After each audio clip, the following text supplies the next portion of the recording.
Imagine a forest where you can harvest high-quality lumber for hundreds of years without ever killing a single tree.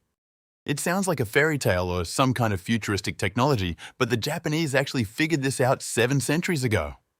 They created a way to grow wood on top of other trees, turning a single trunk into a permanent, living factory.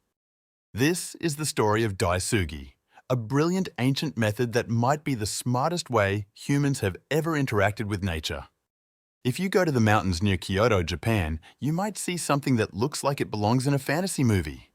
You'll see giant, thick cedar trees with dozens of perfectly straight, thin trunks growing directly out of their tops. It looks like a forest sitting on top of another forest. This isn't a freak of nature or a mutation.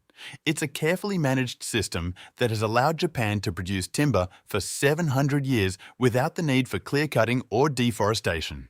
Back in the 14th century, Japan had a big problem. The country was obsessed with